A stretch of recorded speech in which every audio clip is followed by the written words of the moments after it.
사람과 환경을 지배하려고 하는 그 욕구가 있습니다. 그 권력자들 보면은 강한 욕구가 있지요. 나름대로 정치하는 사람들 보십시오.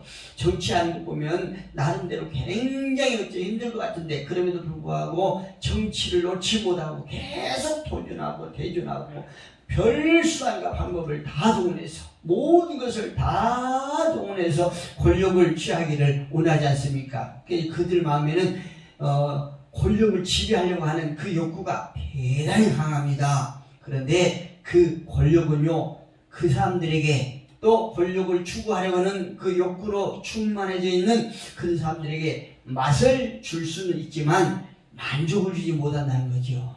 우리를 만족하게 하는 것은 무엇입니까? 우리 내면에 만족을 취해줄 수 있는 것은 오직 예수 그리스도인 것을 믿으시기 바랍니다. 우리 안에 애초에 우리가 지음받을 적에 하나님 형상대로 지음받았기 때문에 우리 모든 인간에게는 종교성이 있거든요. 무엇입니까? 신을 따라야 된다는 거지요. 신을 찾게 돼 있다는 거지요. 그런데 그 많은 사람들이 가는 방향을 우리가 가고 있는 목적지를 알지 못함으로 말미암아 벽길로 가고 어떤 마음의 허전함으로 인해서 그 채워지지 않는 어떤 미흡한 것을 채우기 위해서 갖가지 욕구를 가지고 있는데요. 사람은 사랑받을 만한 욕구, 또 먹고 싶은 욕구, 또 성에 대한 욕구 등 여러 가지 욕구가 있습니다. 그런데 특별히 오늘 제가 말씀드리는 권력에 대한 욕구를 가진 사람들은요, 그 권력을 지배하기 위해서 대단히 무서울 정도로 도전합니다. 그렇지만 그들이 알아야 될 것은 그 권력을 아무리 높은 권력을 지은다 할지라도 그 권력으로 인해서 그들의 빈 공간의 마음을 채울 수는 없다는 거지요. 맛은 느낄 수 있어요. 그때 그 권력으로 인해서 많은 사람들을 자기 편으로 만들고 환경을 자기 유리한 대로 이끌어가며 있어서 맛은 느낄 수 있지만 만족을 느낄 수는 없습니다. 그들이 빈 공간을 충분히 채우지 못하고 결국에는 많은 경우에 그들의 인생이 파멸로 끝나버리는 그런 경우가 많다는 얘기죠. 성경 속에 권력자들을 보면요, 권력을 추구하는 자들 보면은 사사기 9장에 보면은 어떤 나무 이야기가 나옵니다. 그 나무 이야기가 어떤 얘기 하냐면요, 이런 거예요. 거기에는 아비멜렉이라고 하는 사람이 나오는데 그 아비멜렉은 누구냐면은 기드온의 첩의 자식이에요. 아비멜렉이. 그런데 그 아비멜렉은 자신과 같은 족속인 세겜 족속의 도움을 받아서 왕이 되지요. 그런데요, 그 왕이 돼가는 과정에서 아비멜렉은 아버지 기드온의 자식이요, 자신과는 배가 다른 그 많은 형제들 70명을 그냥 죽여버려요. 왜요? 아비멜렉이 권력을 왕이 되기 위한 욕구가 그만큼 무서웠다는 거죠. 강했다는 거죠. 자신이 왕이 되고자 해서 자기와 배가 다른 그런 형제잖아요. 그런데 배가 다른 70명의 기드온 자식을 무참하게 죽여버린다는 거예요. 그런데 그 후로 왕이 된 후로 그 아비멜렉의 잘못을 꾸짖기 위해서 요담이라고 하는 사람이 등장합니다. 이 요담이라고 하는 사람은 아비멜렉 왕의 하는 행동을 꾸짖기 위해서 나무를 등장시켜서 나무 이야기로 그 아비멜렉을 꾸짖습니다. 그 나무 이야기는 이래요. 많은 나무들이 있는데 그 나무들이 감나무를 가리켜서 감나무야 너는 왕이 되려가 이렇게 말을 하지요. 그러니까 감람나무가 아니야. 나는 내가 내 본분에 맞게 열매 맺기 때문에 열매를 맺어야 하기 때문에 나는 왕이 될 수가 없어 이러면서 정중하게 거절을 하지요. 그런데요, 그 옆에 있던 가시나무가 왕이 되기를 원합니다. 그래서 결국은 그 가시나무가 왕이 돼요. 왕이 될 자격이 없지만 단지 많은 나무들을 군림하고 그 나무들을 지배하고자 하는 그 욕구만으로 왕이 된 것입니다. 그런데 결국 어떻습니까? 이 가시나무 왕으로 인해서 다른 나무들이 많은 고통을 받고 굉장히 심각한 지경까지 이르게 되는 거죠. 성경 인물들 중에서 이렇게 가시나무가 왕이 되고자 하는 이런 인물들이 많지요. 또 결국에는 왕의 자격이 없지만 왕이 됨으로 말미암아 많은 사람들에게 가지고 있는 권력으로 인해서 많은 사람들의 인생을 짓밟고요, 많은 인생들 비참하게 만들어버린 그런 상황에까지 이르게 되는 거죠. 물론 자신은 말할 것도 없어요. 우리가 너무나 잘 아시는 바벨론 느부갓네살 왕이 있죠. 그 느부갓네살 왕에게 어마무시한 권력을 하나님께서 주십니다. 그런데요, 그 느부갓네살 왕이 그 어마어마한 권력을 휘두르는데요, 결국에는 어떤 정치였습니까? 하나님을 대적하기까지 해요. 하나님을 대적하는데 느부갓네살 왕이 가지고 있는 그 권력을 다 휘두릅니다. 결국에는 그가 정신 이상자가 되어서 혼자에서 물러난 후에 짐승처럼 손톱이 이렇게 길고 머리가 짐승처럼 그냥 헝클어진 머리가 잔뜩 들면서 완전히 짐승처럼 풀을 뜯어먹고 유리 방향에서 방황하며 살다가 결국에는 죽고 마는 경우가 느부갓네살 왕을 보면서 알 수 있습니다. 이렇게 권력자가 되지 못할 사람이 권력자가 됨으로 말미암아 많은 사람들에게 고통을 줄 뿐만 아니고 자기의 인생까지도 파멸로 이끌어버린다는 그 교훈을 우리가 볼 수 있습니다. 권력자들의 특징은 무엇입니까? 권력자들의 특징은 첫째, 다른 사람과 환경을 지배하고자 하는 그 욕구가 유난히 강해요. 이런 사람은요, 자신 안에 있는 지배하는 영의 욕구를 따라 움직입니다. 우리 인간들의 안에 영이 있잖아요. 근데 그 영이 어떤 도구로 어떤 지배를 받고 어떤 식으로 사용하느냐에 따라서 우리의 인생은 승리할 수 있고 아니면 패할 수도 있고 그렇습니다. 우리 인생은 성공할 수도 있고 파멸될 수가 있다는 얘기죠. 어떤 악한 것들이 우리의 영을 지배한다라고 하면 그 영은 바로 악한 것의 도구로 쓰임받고, 물론 영의 지배를 받아서 육체와 생각이 나쁜 쪽으로 늘 사용되기 때문에 그렇지요. 그런데요, 권력의 지배 욕구가 강한 이런 사람들은 잘못된 영의 욕구를 따라 움직인다는 사실이에요. 그리고 자기 주변 사람들이 자신의 지배에 따르지 않을 때는 참지 못하는 그런 무서운 분노가 있어요. 증오가 있습니다. 그래서 자신을 따르지 않은 많은 사람들 결국에는 죽여버리고 그들을 완전히 자기 곁에서 그냥 제거해버리는 이런 엄청난 일을 하고 마는 거지요. 이런 사람들은요, 자신을 따르는 또 많은 사람들에게 충성하는 대가로 많은 물질과 또 권력의 자리를 안겨줍니다. 그 다음에 권력자들의 가지고 있는 특징은 무엇이냐면 가족이나 가치관도 무시해버려요. 인간으로서 가져야 될 마땅한 가치관도 무시해버리고 또 우리가 인생에서 너무나 중요한 가족이라고 하는 그 공동체까지도 무시해버린다는 얘기죠. 이런 경우는 당나라 왕이었던 측정무후는 권력 유지를 위해서 아들 죽이고 자신의 신복도 죽여버리는 그 예를 우리가 들 수 있어요. 우리가 지금도 대처하고 있는 북한 김정은이가 그렇지요. 김정은이는요, 자신의 권력 유지를 위해서 자신의 혈육도 가짜없이 죽여버리는 그런 일을 서슴지 않고 있지 않습니까? 어떻게 하든 자기 주변에 많은 신복들을 자신에게 맹목적으로 충성할 수 있는 이런 사람들로 자기 주변에 포진시켜 놓고 있다 이거죠. 권력의 추구자가 만드는 것은 오직 쓴맛이에요.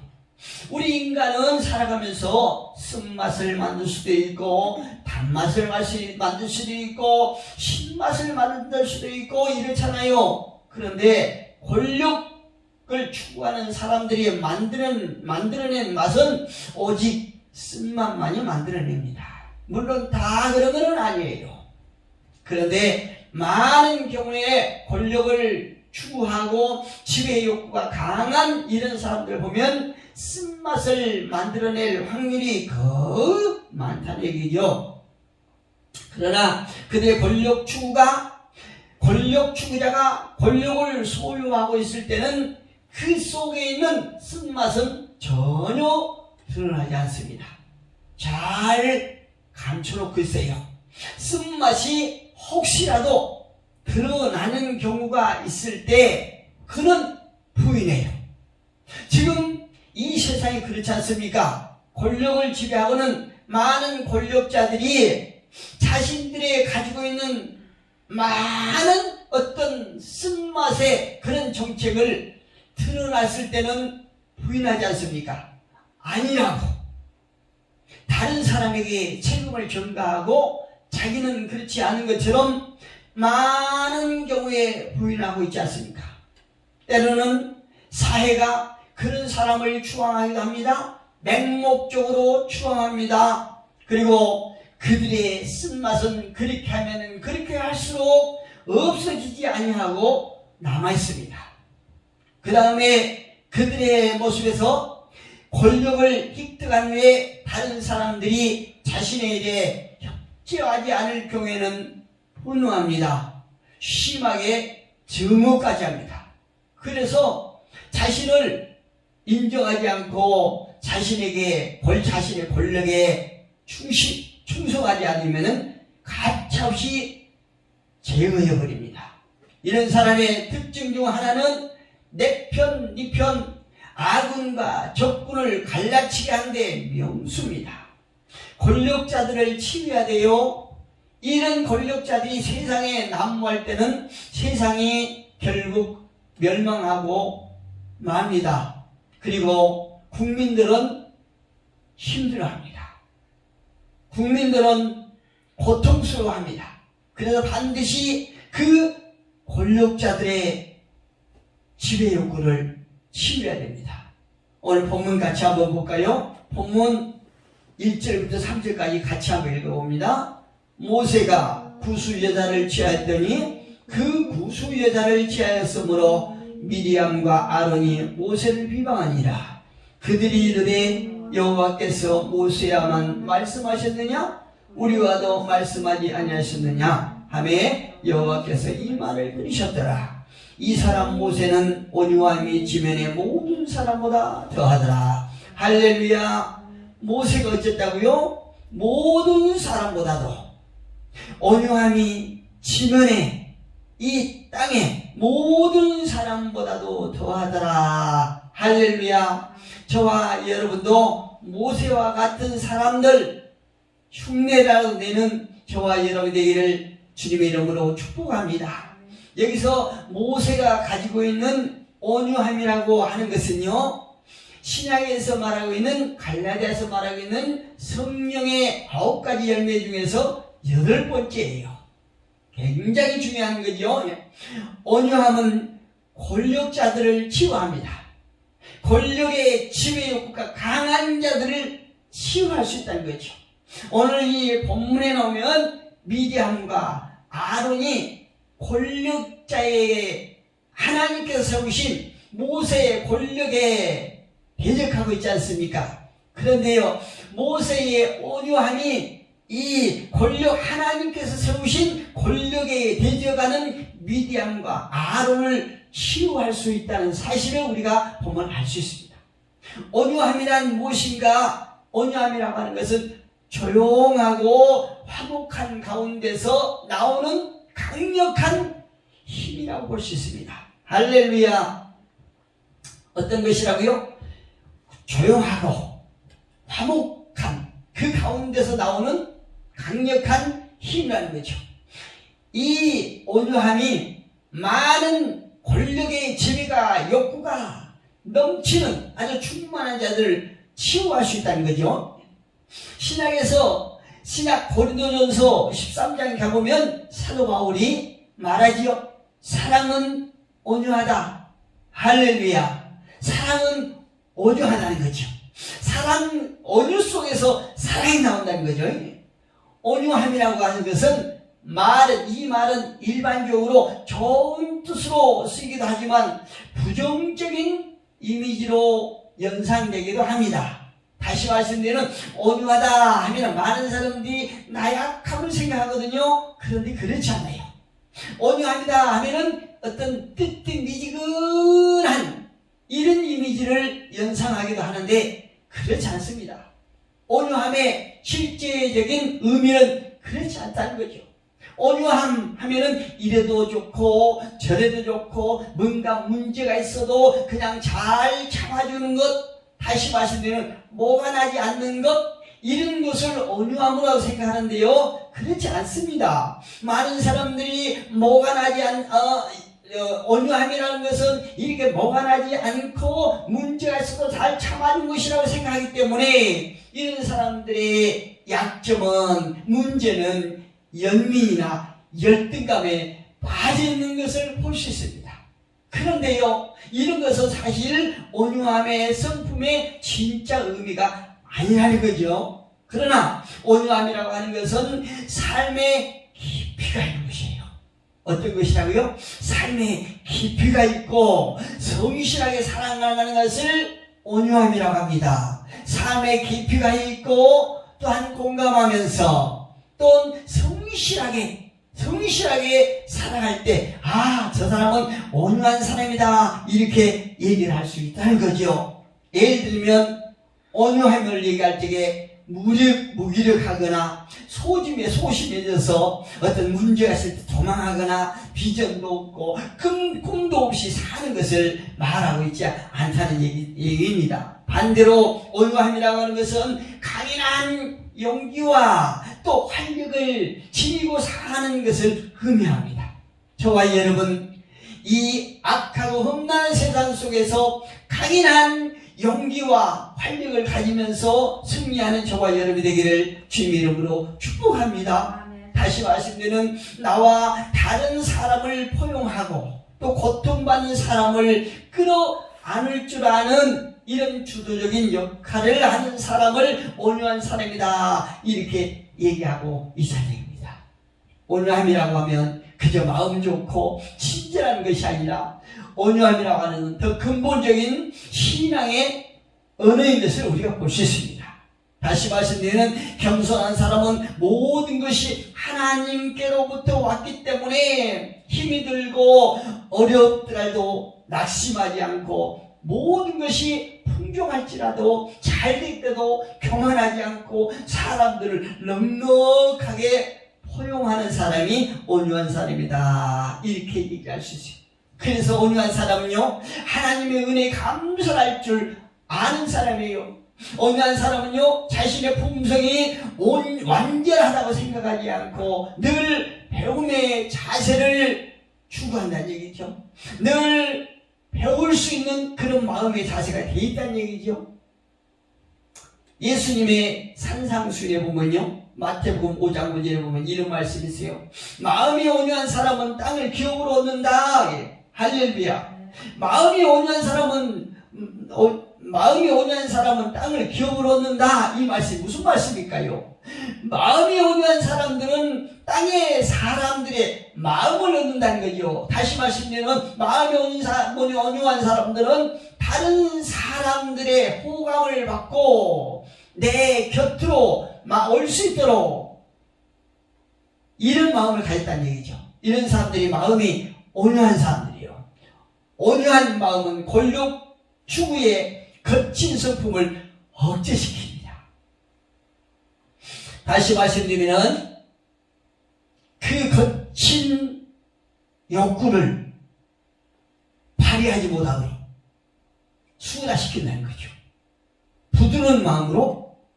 감화시킨다는 거죠. 권력을 추구하는 사람의 거친 마음을 온유한 아내가 감화시킵니다. 그리고 잔인한 남편의 마음을 바꾸는 사람은 온유한 아내의 영향이 크다는 것을 알 수 있습니다. 오늘 본문 보니까 모세가 처음부터 온유한 성품을 가졌을까요? 안 그래요. 그는요, 권력을 추구했던 사람입니다.